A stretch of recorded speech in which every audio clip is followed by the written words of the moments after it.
The Inter-Services Intelligence Agency of Pakistan is one of the best intelligence agencies in the world. The ISI is notorious for its aggressive intelligence tactics, ranging from psychological warfare and brutal combat to subversion. This agency is an intimidating force to behold, but one division of it surpasses the others in strength, combat, and secretive operations. This is the Covert Action Division of the Inter-Services Intelligence. In this video, we will tell you everything you need to know about Pakistan's most dangerous covert unit. Watch to the end to find out how Covert Action Division operatives train and how they recruit. The Inter-Services Intelligence. Not everyone really knows what intelligence agencies do exactly. Do they spy? Do they invade? Do they start wars? Essentially, the key role of intelligence agencies is to ensure that the country is safe from all internal and external threats. But of course, there are more details in doing that. Each agency is divided into smaller departments, divisions, and units, each dedicated to addressing specific types of problems, areas, and threats. This is true for inter-services intelligence as well. The difference between Pakistan's armed forces and security units and the inter-services intelligence is that the agency follows special protocol. Formed on January 1, 1948, the Inter-Services Intelligence works in a confidential influence all across the country and the world. Suppose you have seen some military-based action movies. In that case, you might have an idea of how intelligence agencies gather information and intelligence, conduct all forms of surveillance, and covertly protect national security. In some agencies, officials even carry out assassinations. Seeing as the Inter-Services Intelligence is the premier intelligence agency of Pakistan, it is responsible for gathering, processing, and analyzing information regarding national security. The agency also reports to the Director General and is primarily focused on providing intelligence for the government of Pakistan. It is reportedly organized into 8 and 10 divisions, with the most dangerous and secretive being the Covert Action Division. What is the Covert Action Division? Also called the CAD. The Covert Action Division became fully active in the 1960s and is considered the most secretive operative force in Pakistan.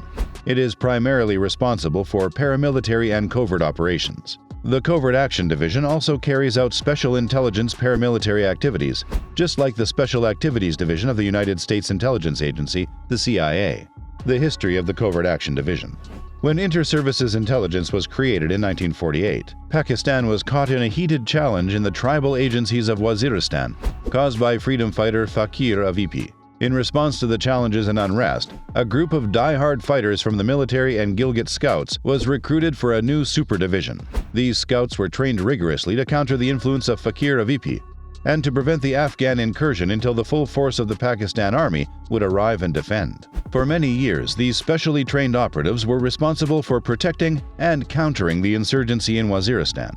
Finally, in November of 1954, the Covert Action Division's roles were slowly expanded. A new unit was created to carry out similar operations in East Pakistan to help counter the influence and insurgency in India's northeast. Decades later, in the 80s, the division was expanded once again to aid the Khalistan movement. Around this period, the Covert Action Division agents received more intensive training from the CIA in the 80s to assist, but this time to the Afghan Mujahideen following the Soviet invasion. It is one of the most classified intelligence divisions in the Pakistan defense establishment. We know very little about the exact nature of their operations and their true mode of operation. There have been allegations that Inter-Services Intelligence's Covert Action Division was involved in training anti-Indian terrorists from the Pakistani side of Kashmir. This was the ISI's first major involvement in Afghanistan after the Soviet invasion in 1979, when it partnered with the CIA to provide weapons, money, intelligence, and training. How is the Covert Action Division trained? Covert Action Division agents are taught strategies that have been developed in-house. They are also trained to a high level of proficiency in the tactical use of an unusually broad range of modern weaponry, improvised explosive devices, irregular warfare tactics, explosive devices, and firearms, foreign and domestic. There's hand-to-hand combat, high-performance tactical driving on and off-road, apprehension avoidance including picking handcuffs and escaping from confinement, cyber warfare, covert channels, parachuting, scuba diving, and proficiency in several foreign languages. Covert Action Division trainees also learn other tactical skills, like extreme survival and wilderness training, combat emergency medical training, tactical communications, and tracking.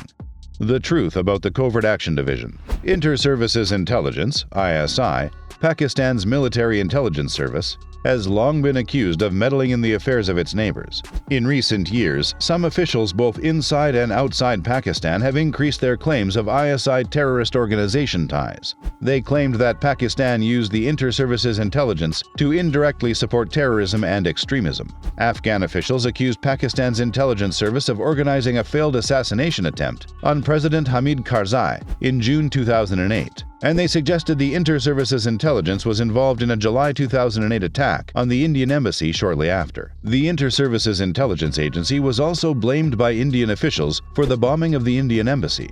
Pakistani officials have denied the existence of such a link. In past years, the U.S. has also accused Inter-Services Intelligence of maintaining dangerous links with terrorism.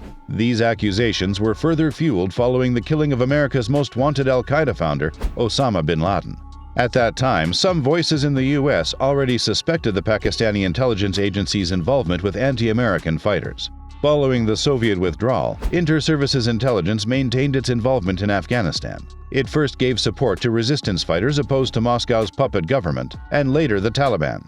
However, many forces in power outside the Pakistani military, the ISI, and Covert Action Division still lay accusations about the agency's true intentions and operations. The Pakistani government, of course, denies these allegations. Who controls the Covert Action Division and Inter-Services Intelligence? As earlier mentioned, Inter-Services Intelligence is directly headed by a Director General and is primarily responsible for gathering intelligence for the Pakistani government. To determine the Covert Action Division, the Chief of Army Staff selects or suggests 3 officers for the role of Lieutenant General. Pakistan's Prime Minister then appoints a serving 3-star general of the Pakistan Army. In November 2021, CAD got a new Lieutenant General, Nadeem Ahmed Anjum, who has since then overseen Inter-Services Intelligence. Other departments of the Inter-Services Intelligence Agency. ISI is mostly made up of serving military officers on secondment from the Pakistan Armed Forces' 3 service branches. Apart from the Covert Action Division, the Inter-Services Intelligence Agency is reportedly organized into between 6 to 7 divisions. These include the Joint Intelligence X, the JIX, which prepares intelligence and threat assessments and serves as the coordinating and administrative secretariat that supports the other arms of ISI. The Joint Intelligence Bureau, which handles political intelligence with a special subsection devoted to operations against India. The Joint Counterintelligence Bureau, JCIB, which provides field surveillance of diplomats serving abroad and of intelligence operations in the Middle East, South Asia, Afghanistan, China, and the Muslim regions of the former USSR. The Joint Intelligence North, which oversees Jammu and Kashmir operations including propaganda, infiltrations, and extractions. The Joint Intelligence Miscellaneous, JIM, which organizes espionage in foreign countries. The Joint Signal Intelligence Bureau, JSIB, which operates a network of signals intelligence collection stations along the Indian border and provides communication support to operatives in Kashmir. The Joint Intelligence Technical Division, which oversees development of science and technology to advance covert operations and Pakistan intelligence collation and utilization. Other divisions worth mentioning are the SS Directorate and the Political Internal Division. The SS Directorate is made up of officers from special services groups. This division is charged with monitoring the activities of terrorist groups acting against the state of Pakistan. It is comparable to the FBI. The Political Internal Division is now inactive, but it was a vital organ of ISI until March of 2012. It was responsible for monitoring the financial funding of the right-wing political science sphere against the left-wing political science field. How do you get into the Covert Action Division? Like any secret intelligence agency in the world, only the best of the best get recruited to serve their government. Seeing as Pakistan's Inter-Services Intelligence Agency is one of the leading intelligence agencies in the world, you can only imagine how strict recruitment processes can be. The ISI is genuinely shrouded in mystery, but not so inaccessible that you don't know where to find their public base. In fact, the headquarters is well known in Islamabad. Still, not just anyone gets into the Inter-Services Intelligence Agency. Operatives are often selected from the Army, the Police, the Navy, and the Air Force. It now consists of recruits from the SSG, SSW, and SSGN, police officers from across the country, as well as its own hand-picked and highly trained personnel. ISI is a part of the military, not a separate organization. To join Inter-Services Intelligence, you must first pass a rigorous selection process and then undergo rigorous training. However, even if you join the military forces, there are severe conditions for being moved to ISI. You must have some exceptional skills to be recruited as an operative into the Inter-Services Intelligence Agency. There is a civil aspect, and there are civil departments in the Inter-Services Intelligence Agency. They often advertise that there are open civil positions in newspapers, but you never know if it is from the ISI based on the vague advertisement. They would simply declare that there are some open positions in the National Security Department and encourage you to apply if qualified. As people like to say, you don't choose the Inter-Services Intelligence Agency and Covert Action Division. They find you if you are duly qualified and choose you. And with that, we've come to the end of the video. Did you learn anything new about CAD, the Inter-Services Intelligence's most dangerous unit? Tell us what you know about the Covert Action Division in the comments below. See you next time.